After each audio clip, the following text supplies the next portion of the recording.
बैजू जैसे ही बाग की तरफ निकला, उसका पैर फिसला और वह नीचे गिर पड़ा। उसने देखा वहाँ काफी फिसलन हो गई थी। वहाँ से दूर उसे एक कुतिया और उसके कुछ पिल्ले दिखाई पड़े। वह समझ गया कि पहले कुतिया ने अपने पिल्लों को उसी फिसलन वाली जगह पर जन्म दिया था, लेकिन किसी ने उसे बच्चों के साथ हटाने के लिए उस स्थान पर पानी गिरा दिया था।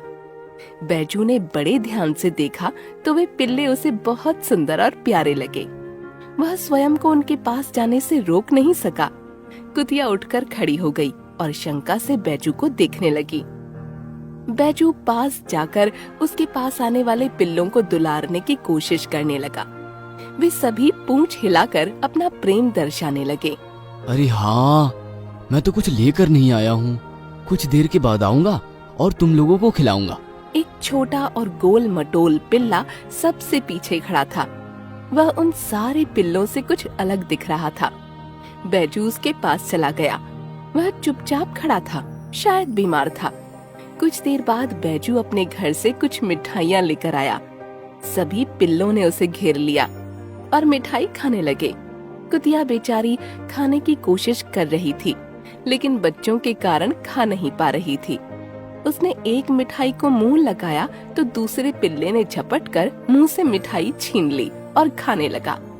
बैजू समझ गया कि कुतिया को भी भूख लगी होगी, लेकिन अपनी औलाद को खिलाने के लिए उसने अपने मुंह का निवाला छोड़ दिया। बैजू ने फिर उस गोल मटोल पिल्ले को देखा तो वह सबसे पीछे छोटे मोटे मिठाई के टुकड़े खा रहा था।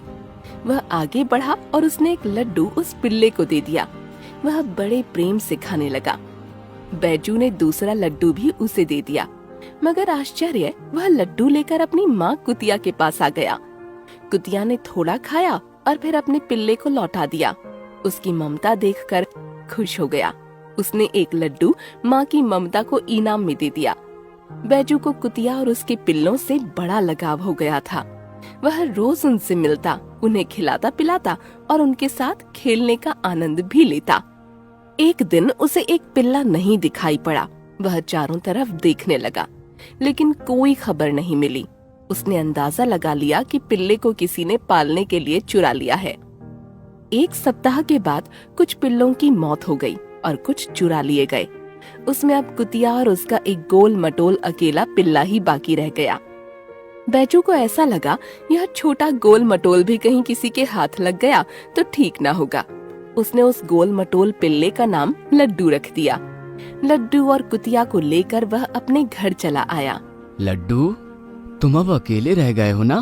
तुम्हें कहीं जाने नहीं दूंगा। यहीं आराम से रहो, लड्डू खाओ और मजे से जीवन बिताओ। हाँ। बैजू लड्डू को लेकर अपने घर पर रहने लगा। एक दिन कुतिया बैजू के घर के सामने लड्डू के साथ बैठी थी। जब लड्डू दौड़कर सड़क के पास जाने लगा तो उसे उसकी चिंता हुई, क्योंकि सड़क पर गाड़ी आती थी। लड्डू चलते चलते बीच सड़क पर पहुंच गया था। दूर से आती हुई एक गाड़ी दिखाई पड़ी तो कुतिया लड्डू को बचाने के लिए दौड़ पड़ी। वह ऐन टाइम पर लड्डू के पास पहुंच गई और उसे धक्का दे दिया।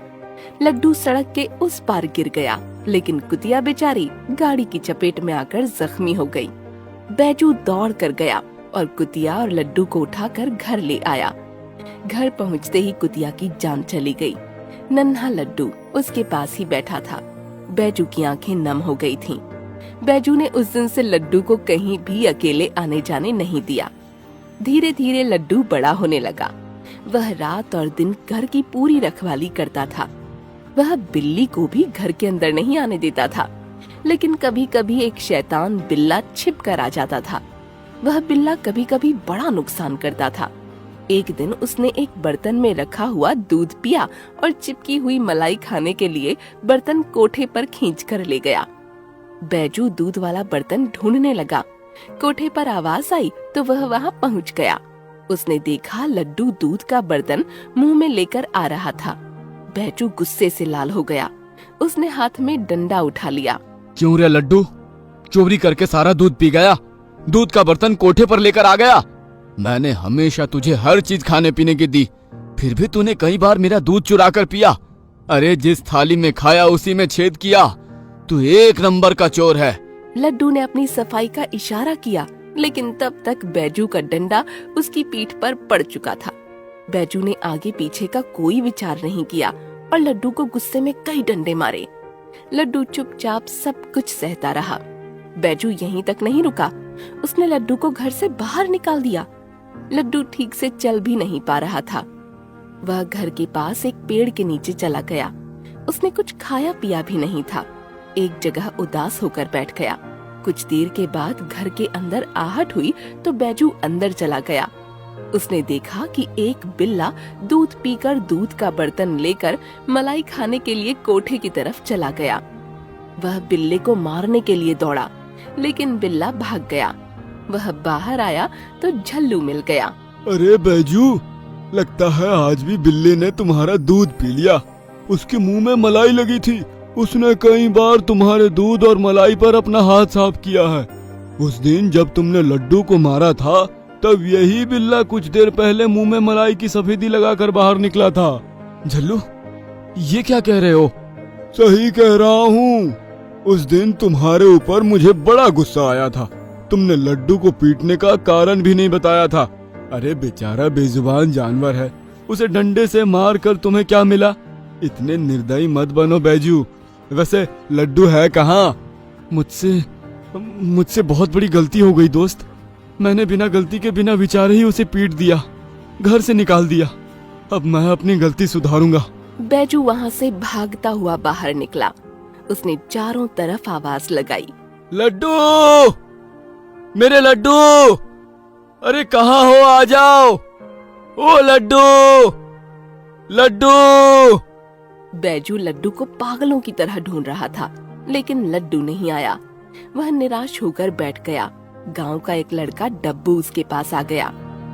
अरे बैजू भैया, अभी आप लड्डू को आवाज लगा रहे थे। हाँ हाँ, बोलो बोलो, वो कहाँ है? जल्दी से बताओ मुन्ना, मैं तुम्हें बहुत लड्डू खिलाऊंगा। भैया अभी तो मैंने उसे नहीं देखा। हाँ, सवेरे वह कचरा पेटी के पास घूम रहा था। एक पागल कुत्ते ने उसे काट लिया था। डब्बू की बात सुनकर बैजू को बड़ा आघात लगा। वह वहाँ से दौड़ पड़ा। उसने देखा लड्डू कचरा पेटी के पास फेंका हुआ खाना खा रहा था। वह दौड़ कर गया और उसने लड्डू को उठा लिया। लड्डू भी शांत होकर उसकी गोद में आ गया। मेरे लड्डू, मुझे माफ कर दे मेरे दोस्त। मैंने बिना सोचे विचारे तुम पर शक किया और मारा। मैंने बहुत बड़ा पाप किया। चलो चलो मेरे साथ मेरे घर। अब मैं तुम्हें कभी नहीं मारूंगा, हमेशा प्यार से रखूंगा। चलो, मैं तुम्हारी मरहम पट्टी करूंगा। लड्डू समझ गया कि बैजू को उसके किए का पश्चाताप हो रहा है। जानवर सिर्फ प्यार करना जानते हैं, वफादारी उनकी फितरत में होती है। वे नाराज होना नहीं जानते हैं।